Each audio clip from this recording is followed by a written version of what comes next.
8일째 되는 날에 모세는 아론과 그의 아들들과 이스라엘의 장로들을 불렀다. 모세가 아론에게 말하였다. 속죄제물로 바칠 송아지 한 마리와 번제물로 바칠 순양 한 마리를 흠없는 것으로 주님 앞으로 가져오십시오.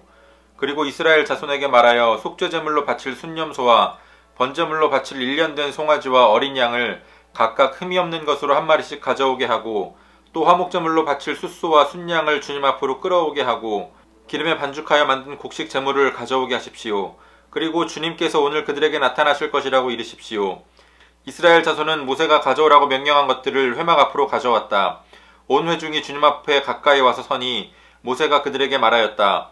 이것은 주님께서 당신들더러 하라고 명하신 것입니다. 주님의 영광이 당신들에게 나타날 것입니다.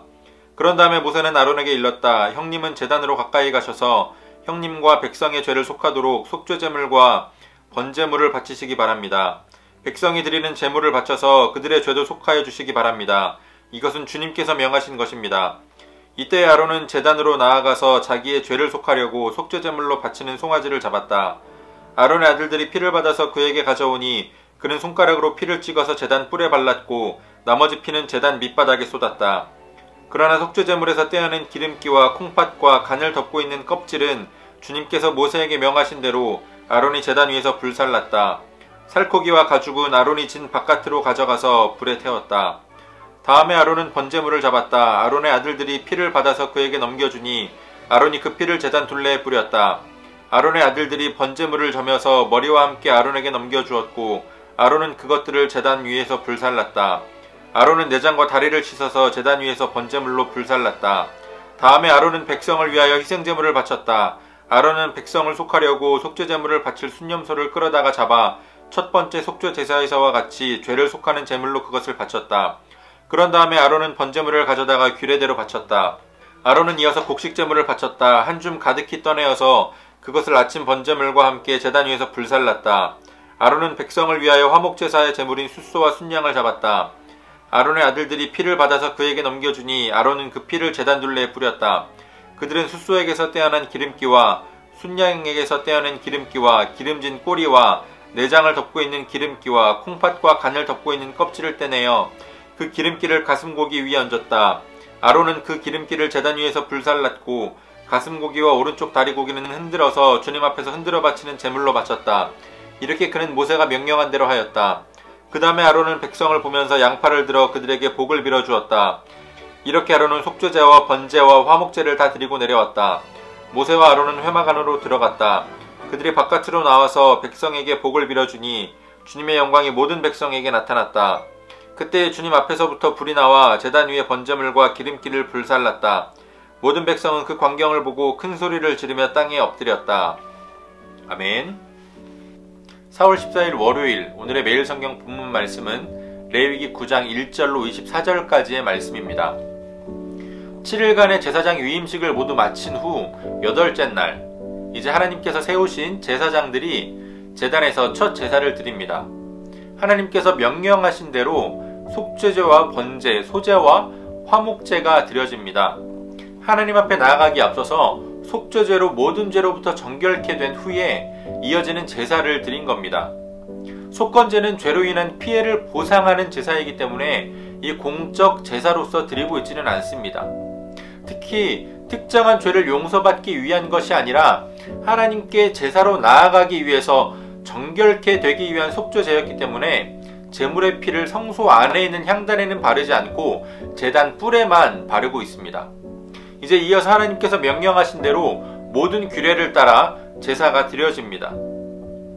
지금까지 제사의 규례를 묵상했기 때문에 그 세세한 과정들을 우리가 살펴보진 않겠지만 공식적인 이 첫 제사를 통해서 하나님은 제사의 본래 목적, 하나님과 이스라엘의 관계 회복을 나타내셨습니다. 먼저 성소에 들어갔다 나온 모세와 아론이 백성을 축복하고 24절에 나오는 것처럼 하나님 앞으로부터 불이 나와서 그 제물들을 불살랐습니다. 하나님께서 그들 가운데 임재하심으로써 이스라엘과의 관계 회복을 나타내신 겁니다. 그렇게 임한 하나님의 불은 제사장들이 꺼지지 않게 보존해야 하는 그 불이었습니다. 이것이 바로 제사장의 위임식이 끝난 바로 다음 날 8째 날입니다. 이스라엘 백성들은 제사를 통해서 정결함과 거룩함을 갖추고 제사를 통해 하나님께 나아갔습니다. 반복되는 말씀이지만 우리는 예수 그리스도를 통해서 하나님께 나아갈 수 있는 정결함과 거룩함을 얻었습니다. 정결함과 거룩함을 갖춘 그 심령에 하나님께서 임재하시고 또 그와 동행하십니다. 이것이 예수 그리스도의 온전한 제사가 이루어낸 결과입니다. 지난주에 저는 핸드폰을 수리해야 하는 일이 있어서 핸드폰을 수리하게 됐는데요.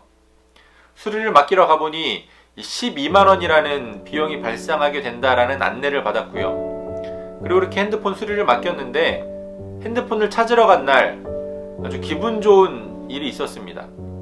어쩐지 그 직원이 결제를 해야 되는데 시간이 오래 걸리는 거예요. 그러다가 한참 후에 직원이 와서 하는 이야기가 알 수 없는 이유로 어떤 오류가 생겨서 결제 금액이 12만 원이 나와야 되는데 0원으로 지금 나온다는 겁니다. 그래서 비용을 지불하지 않고 수리된 핸드폰을 받아올 수 있었습니다. 상당히 기쁜 마음으로 집에 돌아왔는데요. 우리는 죽음으로 죗값을 치러야 했지만 우리가 이해할 수 없는, 우리가 알 수 없는 하나님의 은혜로 예수님께서 십자가를 대신 지셨습니다. 예수님이 대신 죽으신 겁니다.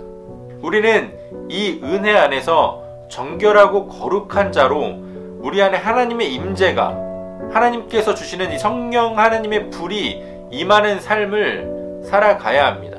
하나님이 우리를 왕같은 제사장으로 부르셨고 또 우리로 하여금 그 정결함과 거룩함 가운데에 살아가기를 기대하시고 또 요구하십니다.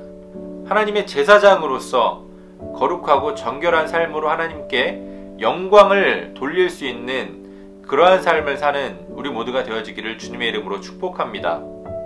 이 시간에 주어진 말씀을 몇 번 더 묵상하시면서 우리에게 주신 하나님의 음성을 묵상하시고 또 각자의 기도로 오늘의 묵상을 모두 마치도록 하겠습니다.